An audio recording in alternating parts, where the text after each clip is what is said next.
Welcome back, my wisdom walkers. And for any new people visiting my channel, this is something that has to be said. I'm feeling it, you're feeling it, and we all know that it's happening. The human species is devolving rather than evolving. Now, many of you already know what I mean. There seems to be some type of a global planetary shift in the world, and it's not a very good one. We're seeing things that we've never seen before, even with all the technology that we have to assist us to communicate better, enjoy life longer and healthier, and be happy with our circumstances that we've created in our lives. But as I said, this is not something that's just here in our country or our state or our city. It's global, and we need to find ways to cope with it. Now, I began to notice it years ago, but that's because I call myself a POP, a perpetually optimistic person. So I'm always looking for the brighter side of things, the silver lining in the clouds, and giving people the benefit of the doubt. But lately, there's no doubt of what we're seeing and experiencing. Now, I'll give you a few examples of what's occurred with me, and I'm sure it's happening with some of you out there. I live in a very secure, up, well, nice apartment complex. You know, you see people walking their dogs, having their babies in carriages, going to the gym. And these are activities that, as I'm going about my daily events, I run into people and I'll just say a cheerful, hey, good morning.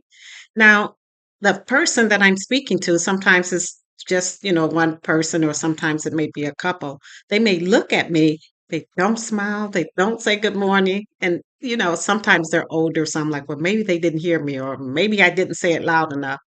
But people today are just not in the mood to even reciprocate a good morning, a good afternoon, or even smile back at you.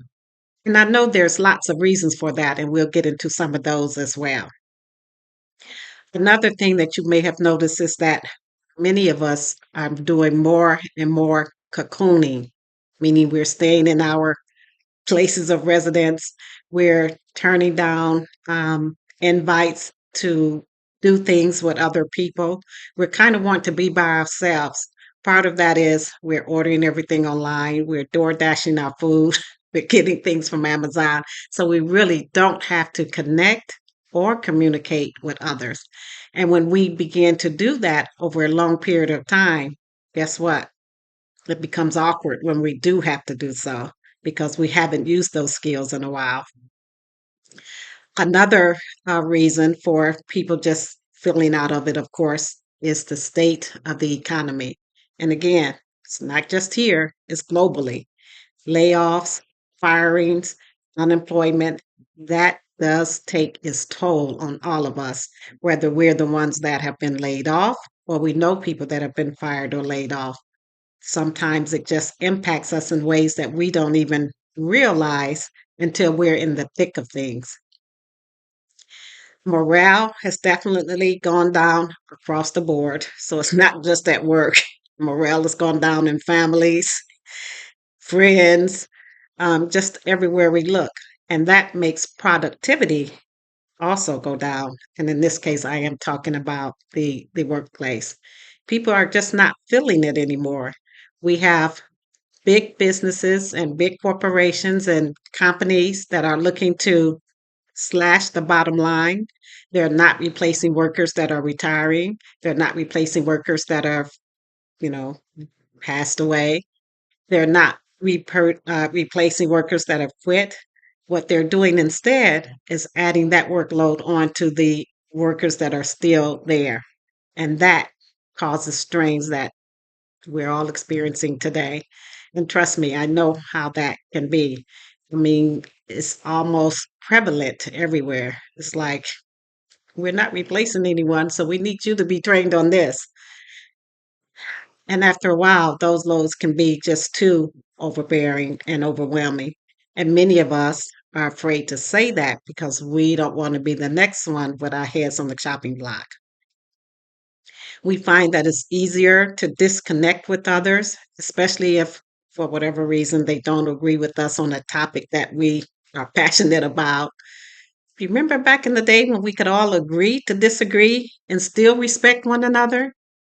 Those days are long gone, and you all know it. Some of the ways to not get caught up in this whole global human species is evolving world. I know you all are familiar with the saying, be the change you want to see in the world. We have to maintain our standards. So, do I still say good morning to people as I pass them by on the street? You betcha. Does it affect me if they don't respond? It used to, but now I say, unfortunately, that may be the world that we live in now. And I can be okay with that. But I won't let it stop me from being the type of perpetually optimistic person I like to see myself as. Another way to try to diminish some of the effects that other people have in your life is to remember to respect others on the same level that you expect them to respect you. Or a very old way of saying that is do unto others as you will have others do unto you. I've always kept that rule even in my youth because it always helped me to know how to treat, communicate, and engage with others. So I always knew that the things that I would like for them to do with me is the way that I would do them. Again, this is a worldwide chaotic um, deal that we're all going through, but each of us can really make it better for all of us. Another thing that you can do is set or develop feasible and reasonable ways to assist others that don't make you feel bitter or resentful. So, by that, I mean, if someone is asking for your assistance in an area and it's something that, first of all, you are able to give, okay, without depleting your own resources. And if it's something that you want to assist them with, and they're the person that you want to assist with, then those things will be a goal, and they go for you. So in that area, you're knowing that you won't feel bitter or resentful after having helped someone. You won't feel as if you've been taken advantage of because we know that's not a good feeling. And many of us do not like it when we assist someone in a specific area of their request. And then we find out that's not what they did with that request. So, without beating around the bush or leaving vague ideas, I'm talking about when someone asks for, let's say, a loan to assist them with their rent or car note or car insurance. And then a few months later, we'll use the car insurance example. They are in an accident, the insurance doesn't pay for it, and you find out it was because they weren't insured because they didn't use those funds for what they specifically requested. Now, the way that I handle that type of a situation is if I'm going to loan someone something or give someone something, I don't attach myself to what they do with it.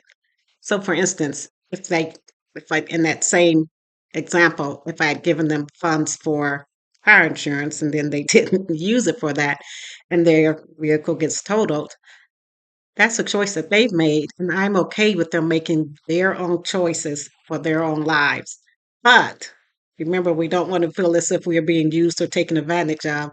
I would know for me, if that person does come again, that would be a quick no for me because I've already seen or experienced, I said seen, already experienced, how they may or may not. Um, Fulfill the request that they're asking about. So don't put yourself in a position where if someone doesn't do something that you're expecting them to do, or they don't do something they've told you they would do, now you're upset, you're bitter, you're resentful, you feel used, you feel having been taken advantage of. Because we can avoid a lot of those instances ourselves with the choices that we make and then just being free to let it go.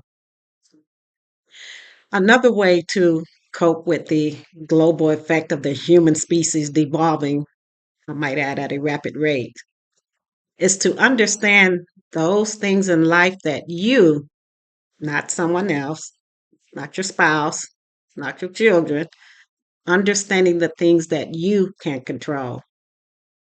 So remember the serenity prayer when it comes to that, granting you the things to know what you can control, those things that you can't control, and knowing the difference between the two.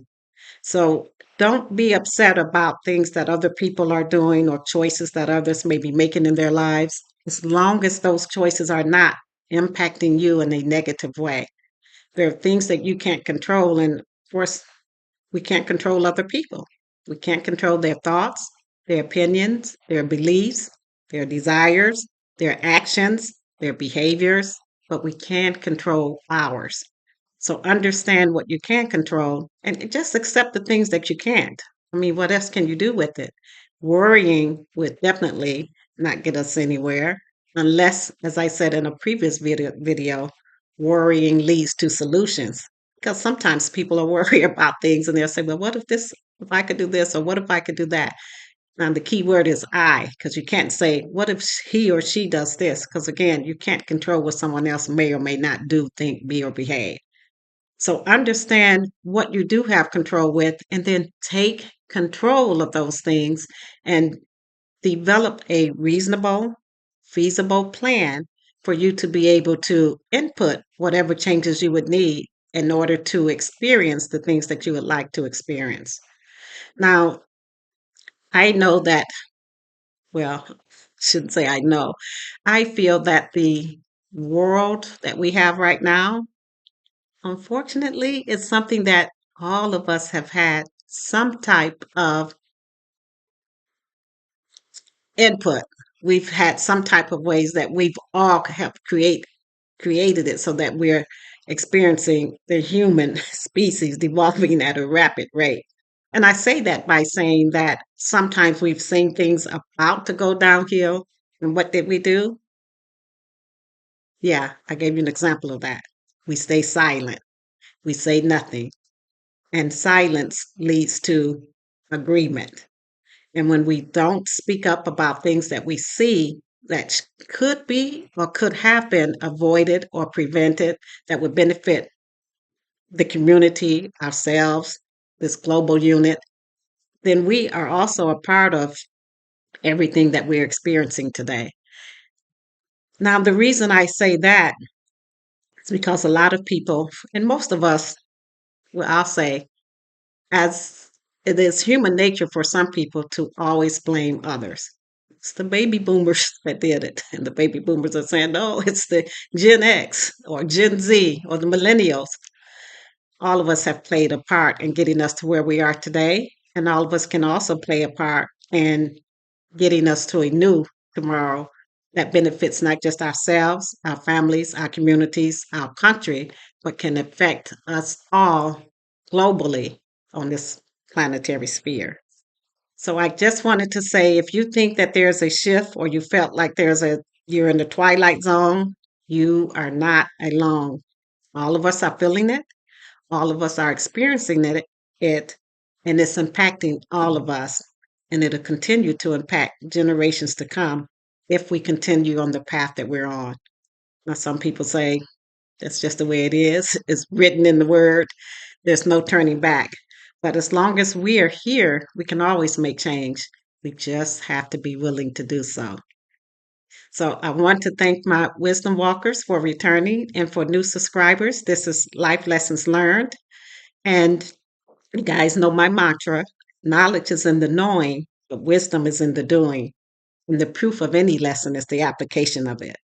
So, what lessons have you learned today, this week, this month, or this year that you're planning to implement moving forward in your life, in all areas of your life, so that you can begin to benefit to having a more pleasurable life and experience the things that you would like to experience? That's it for today. I will see you guys on my next one. Thanks. Bye bye.